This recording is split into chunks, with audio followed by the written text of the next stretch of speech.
Ultimately, it is up to the independent body, and I take your point about how a government might be able to influence that decision, but it is up to the independent body. But look, you've been talking about wages growth for quite some time. We're going into an election either this year or next. It'll come sooner rather than later. How would Labor fix this? Oh, a few of the policies that we've talked about before. Same job, same pay. It's not just in the coal mining industry, it's not just in the meat processing industry. Only 2 days ago I met with workers here in Melbourne from the security industry, from warehousing and from manufacturing. All of them had examples of labour hire coming in at lower rates of pay than what the workers they're working side by side get. And the labour hire people being called casual, but on a lower hourly rate. Now, this is a straight route that's driving... Isn't that just one small sector? I mean, how do you do it across the board? Yeah, well, can I say, I thought it was a much smaller sector the first time. When we first started talking about this, I was only referring to coal mining in Queensland.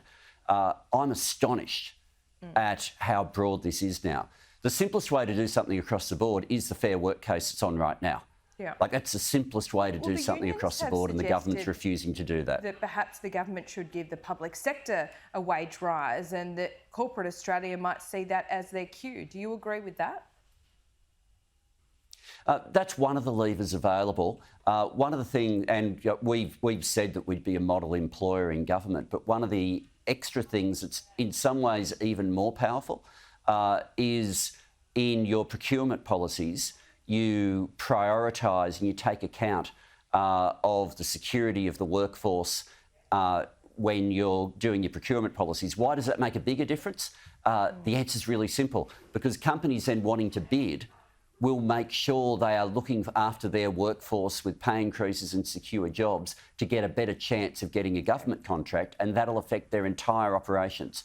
But all of these measures, they all come back to a difference between us and the government, which is we want to get wages moving. They want to hold them back. The budget said that, and we've spoken before about the deliberate design feature of low wages growth. Yeah, but no matter which way we take the quote, it is what they've delivered. All right, I know you've got a plane to catch, so I want to ask you about not just the vaccine rollout, but the fact that in this country at the moment, we don't even have guaranteed freedom of movement in our own country. How does that sit with you, and where's the leadership? I'm quite worried that we're going to see, after all the hard work that Australians have done, keeping the virus out, locking down, all the things that we've been through over the last 12 months, and Victorians have been through more than anyone else in the country. I'm worried that after all that work, the rest of the world will open up before we do, because they're doing the vaccine rollout better.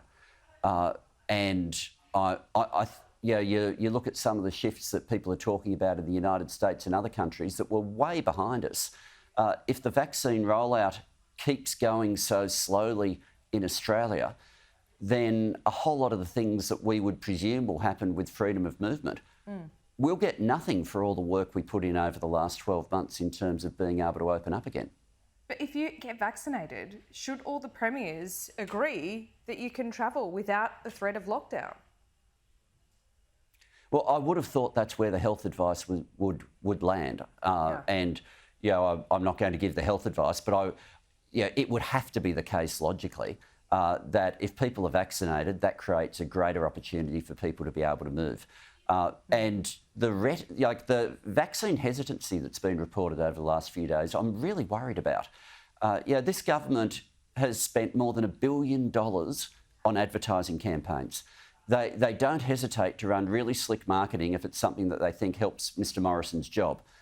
This is an advertising, marketing, public interest campaign that will save lives.